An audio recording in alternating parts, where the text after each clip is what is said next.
Hello my sweet YouTube friends, welcome to my channel, welcome to my world in this small corner of YouTube.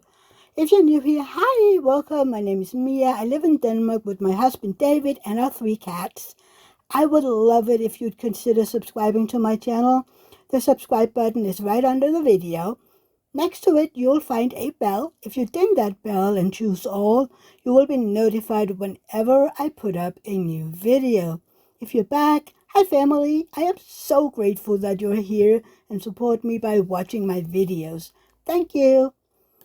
The video you are about to watch or most likely listen to is a part of a series I call Let's Read Together. It basically means that I'm reading you a book from the public domain list. While listening, you can do your own craft like diamond painting, knitting, cross stitch, crochet, and other hobbies. You can also treat it like a podcast and listen while you take a walk, relax on your couch, or do chores around the house. No matter what, I hope you will enjoy this book, and don't forget to hit that like button, and I would love it if you would leave me a comment down below. Hung at the fireplace, and for a moment she felt as much disappointed as she did long ago when her little sock fell down because it was so cramped with goodies. Then she remembered her mother's promise, and slipping her hand under her pillow, drew out a little crimson-covered book. She knew it very well, for it was that beautiful old story of the best life ever lived, and Jo felt that it was a true guidebook for any pilgrim going on the long journey. She woke Meg with a "Merry Christmas" and bade her see what was under her pillow. A green-covered book appeared, with the same picture inside and a few words written by the mother, which made the one present very precious in their eyes. Presently Beth and Amy woke too, to rummage and find their little books also. One dove-colored, the other blue, and all sat looking at and talking about them, while the east grew rosy with the coming day. In spite of her small vanities, Margaret had a sweet and pious nature which unconsciously influenced her sisters, especially Jo, who loved her very tenderly and obeyed her because her advice was so gently given. "Girls," said Meg seriously, looking from the tumbled head beside her to the 2 little night-caked ones in the room beyond, "Mother wants us to read and love and mind these books, and we must begin at once. We used to be faithful about it, but since Father went away and all this war troubled unsettled us, we have neglected many things. You can do as you please, but I shall keep my book on the table here and read a little every morning as soon as I wake, for I know it will do me good and help me through the day." Then she opened her new book and began to read. Jo put her arm around her and, leaning cheek to cheek, read also, with a quiet expression so seldom seen on her restless face.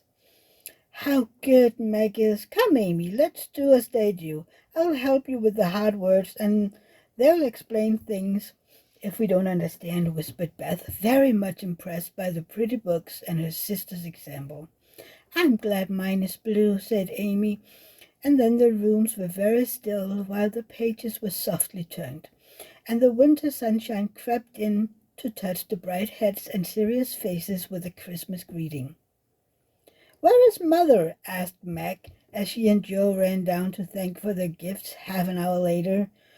"Goodness only knows. Some poor creetur came a-begging, and your ma went straight off to see what was needed. There was never such a woman for giving away victuals and drinks, clothes and firing," replied Hannah, who had lived with the family since Meg was born, and was considered by them all more as a friend than a servant. "She will be back soon, I think, so fry your cakes and have everything ready," said Meg, looking over at the presents, which were collected in a basket and kept under the sofa, ready to be produced at the proper time. "Why, where is Amy's bottle of cologne?" she added, as the little flask did not appear.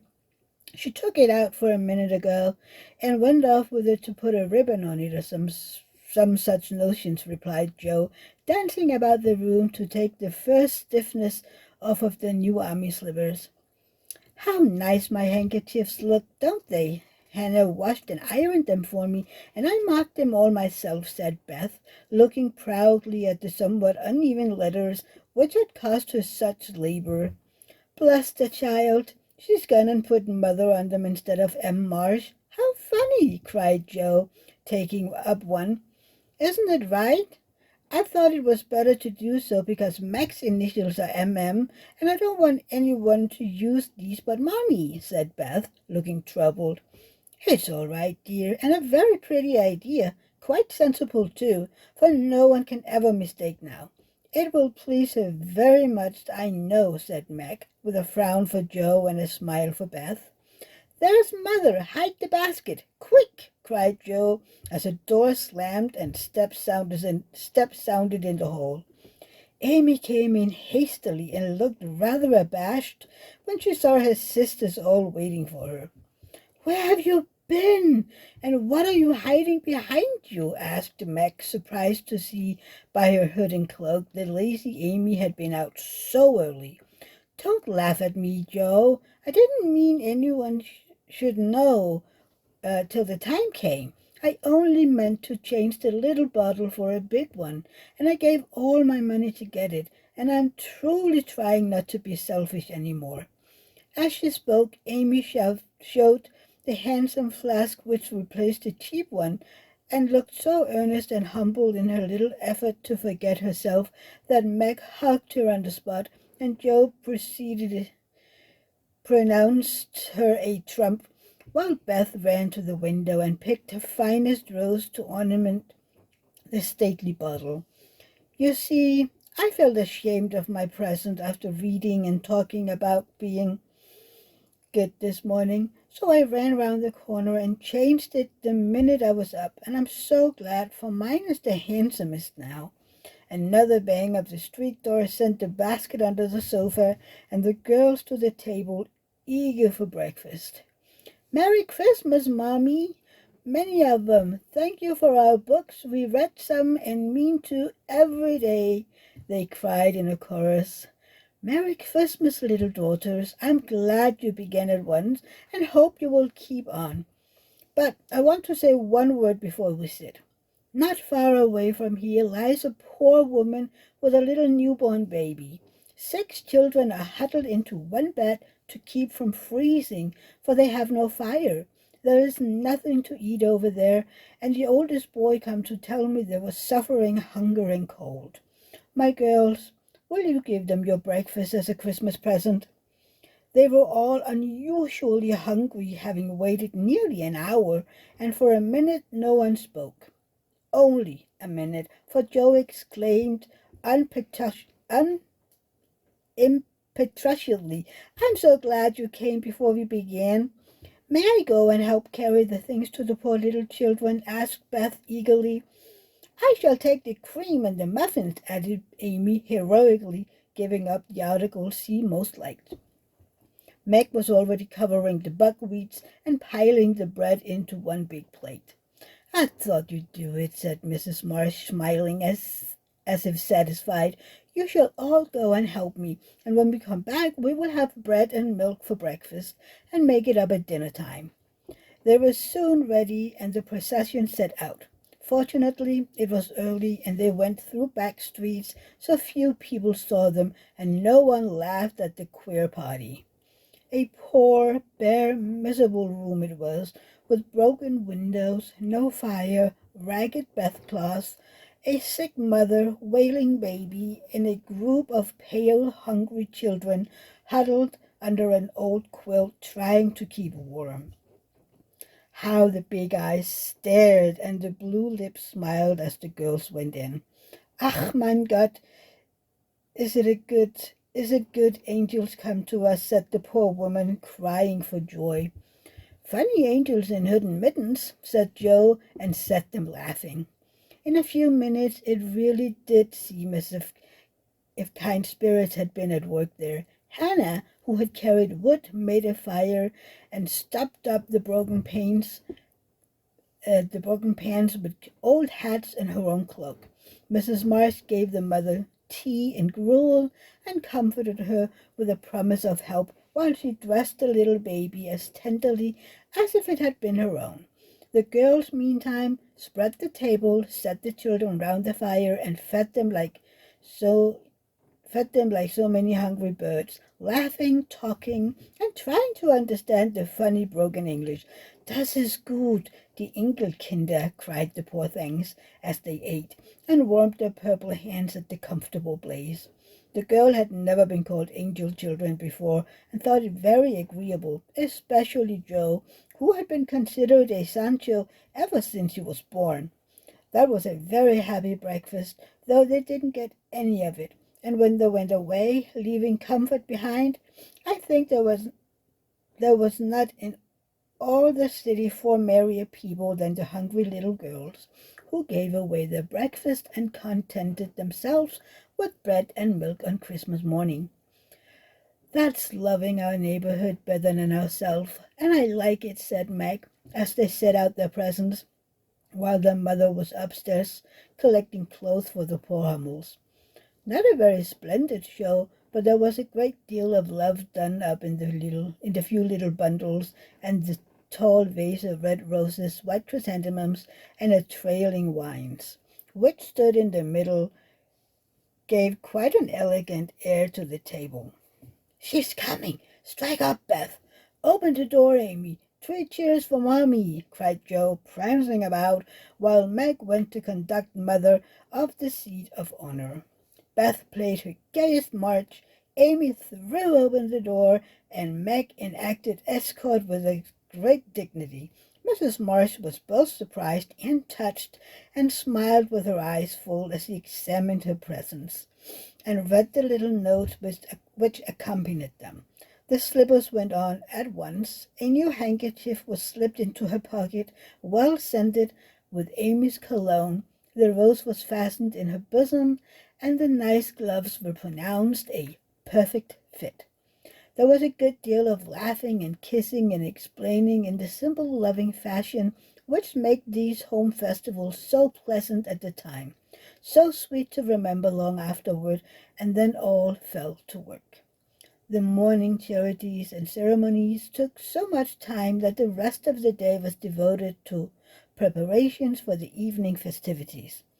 Being still too young to go often to the theater and not rich enough to afford any great outlay for private performances, the girl put their wits to work and, necessity being the mother of invention, made whatever they needed.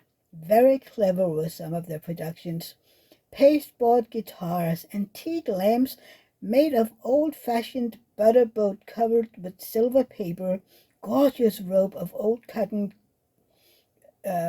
glittering with tin spangles from a pickle factory, and armor covered with the same useful diamond-shaped bits left in the streets when the lids of tin preserve pots were cut out.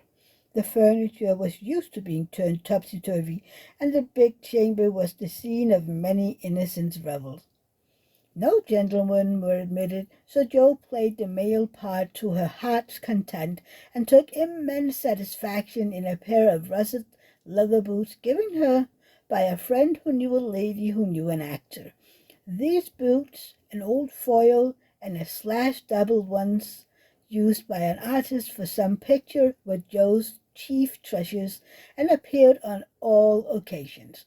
The smallness of the company made it necessary for the 2 principal actors to take several parts apiece, and they certainly deserve some credit for the hard work they did in learning 3 or 4 different parts, whisking in and out of various costumes and managing the stage beside. It was an excellent drill for the memories, a harmless amusement, and employed many hours which otherwise would have been idle, lonely, or spent in less profitable society.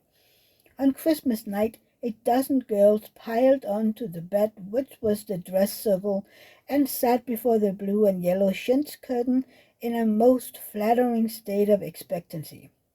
There was a good deal of rustling and whispering behind the curtains, a trifle of lamp smoke, and an occasional giggle from Amy, who was apt to get hysterical in the excitement of the moment. Presently a bell sounded. The curtains flew apart, and the operatic tragedy began. A gloomy wood, according to the one playbill, was represented by a few scraps in pots, green baize on the floor, and a cave in the distance. This cave was made with a clothes horse for a roof, bureaus for walls, and in it was a small furnace in full blast with a black pot on it and an old witch bending over it. The stage was dark, and the glow of the furnace had a fine effect, especially as real steam issued from the kettle when the witch took off the cover. A moment was allowed for the first thrill to subside.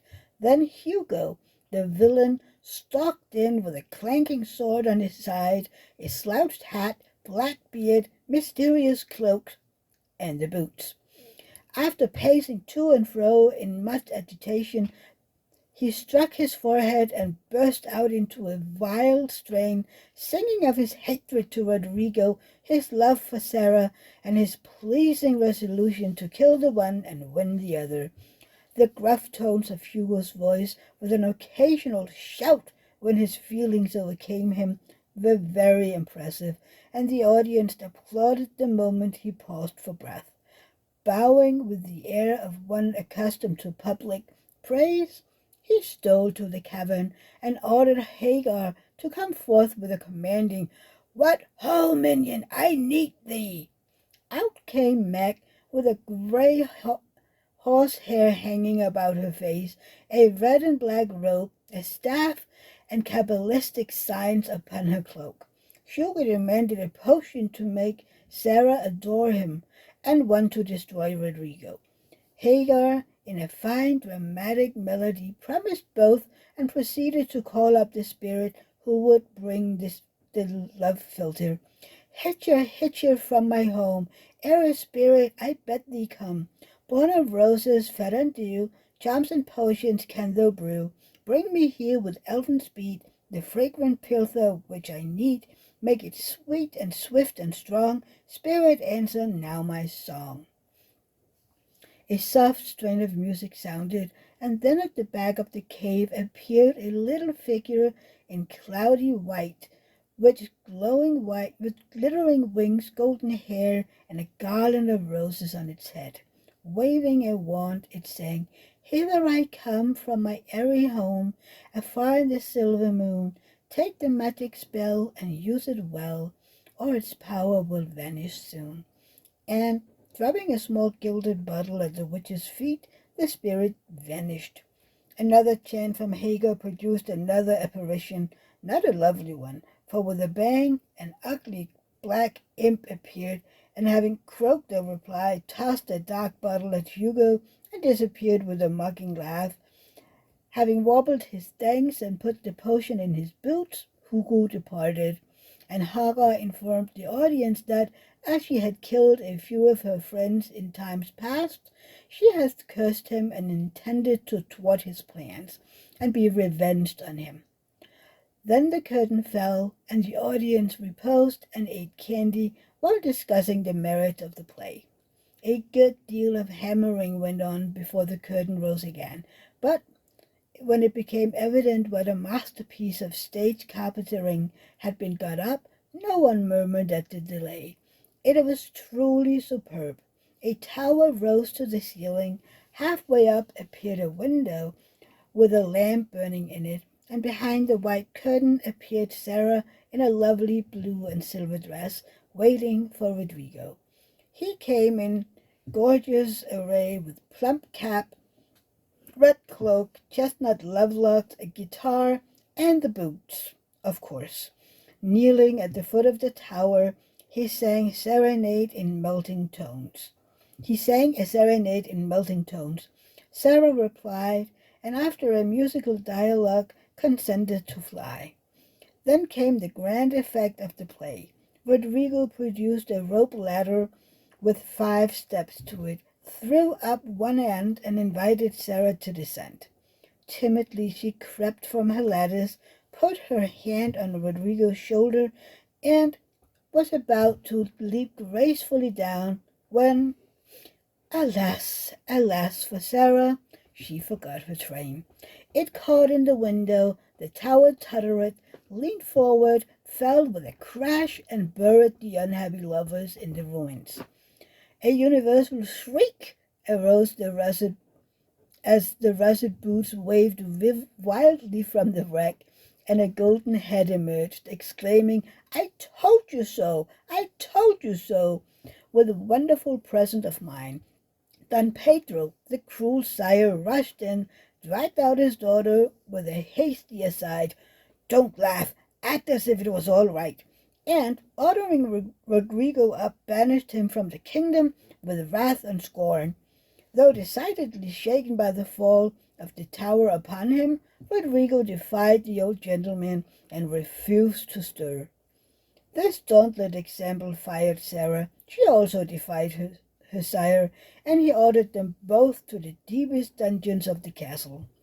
A stout little retainer came in with chains and led them away, looking very much frightened and evidently forgetting the speech he ought to have made. Act third was the castle hall, and here Hagar appeared, having come to free the lovers and finish Hugo. She hears him coming and hides, sees him put the potions into 2 little cups of wine, and bid the timid little servant bear them to the captives in the cells, and tell them I shall come anon. The servant takes Hugo aside to tell him something, and Hagar changes the cups for 2 others, which are harmless. Ferdinando, the minion, carries them away, and Hagar puts back the cup which holds the potion meant for Rodrigo. Hugo, getting thirsty after a long warble, drinks it, loses his wits, and after a good deal of clutching and stammering, falls flat and dies, while Hagar informs him what she has done in a song of exquisite power and melody. This was a truly brilliant, thrilling scene, though some people might have thought that the sudden tumbling down of a quantity of long hair rather marred the effect of the villain's death. He was called before the curtain, and with great propriety appeared, leading Hagar, whose singing was considered more wonderful than all the rest of the performance put together. Act 4 displayed the despairing Rodrigo on the point of stabbing himself because he had been told that Sarah has deserted him. Just as the dagger is at his heart, a lovely song is sung under his window, informing him that Sarah is true but in danger, and he can save her if he will. A key is thrown in, which unlocks the door, and in a spasm of rapture he tears off his chains, and rushes away to find and rescue his lady-love. Act 5 opened with a stormy scene between Sarah and Don Pedro. He wishes her to go into a convent, but she won't hear of it, and after a touching appeal is about to faint when Rodrigo dashes in and demands her hand. Don Pedro refuses because he is not rich. They shout and gesticulate tremendously but cannot agree, and Rodrigo is about to bear away the exhausted Sarah when the timid servant entered with a letter and a bag from Hagar, who had mysteriously disappeared. The letter informs the party that she bequeathed untold wealth to the young pair and an awful doom to Don Pedro if he doesn't make them happy. The bag is opened, and several quarts of tin money shower down upon the stage, till it is quite glorified with the glitter. This entirely softens the stern sire. He consents without a murmur. All join in a joyful chorus, and the curtain falls upon the lovers kneeling to receive Don Pedro's blessing in attitudes of the most romantic grace. Tumultuous applauses followed, but received an unexpected check, for the cotbed on which the dress circle was built suddenly shut up and extinguished the enthusiastic audience, Rodrigo and Don Pedro flew to the rescue, and all were taken out unhurt, though many were speechless with laughter. The excitement had hardly subsided when Hannah appeared with Mrs. Marsh's compliments, and would the ladies walk down to supper. This was a surprise, even to the actors, and when they saw the table, they looked at one another in rapturous amazement. It was like Mommy to get up a little treat for them, but anything so fine as this was unheard of since their departed days of plenty. There was ice cream, actual 2 dishes of it, pink and white, and cake and fruit, and distracting friends' bonbons, and in the middle of the table 4 great bouquets of hot house flowers. It quite took their breath away, and they stared first at the table and then at their mother, who looked as if she enjoyed it immensely. "Is it fairies?" asked Amy. "It's Santa Claus," said Beth. Mother did it, and Meg smiled her sweetest in spite of her gray beard and her white eyebrows. "Aunt Marsh had a good fit and sent the supper," cried Joe with a sudden inspiration. "All wrong. Old Miss Lawrence sent it," replied Mrs. Marsh. "The Lawrence boy's grandfather? What in the world put such a thing into his head? We don't know him," exclaimed Meg. "Hannah told one of his servants about your breakfast party. He is an odd old gentleman, but that pleased him. He knew my father years ago, and he sent me a polite note this afternoon, saying he hoped I would allow him to express his friendly feelings toward my children by sending them a few trifles in honor of the day. I could not refuse, and so you have a little feast at night to make up for the bread and milk breakfast." "That boy put it into his head. I know he did. He is a capital fellow, and I wish we could get acquainted. He looks as if he'd like to know us, but he's bashful, and Meg is so prim she won't let me speak to him when we pass," said Joe, as the plates went around, and the ice began to melt out of sight with oohs and ahs of satisfaction. "You mean the people who live in the big house next door, don't you?" asked one of the girls. "My mother knows old Mrs. Lawrence, but says he's very proud and doesn't like to mix with his neighbors. He keeps his grandson shut up when he isn't riding or walking with his tutor, and makes him study very hard. We invited him to our party, but he didn't come.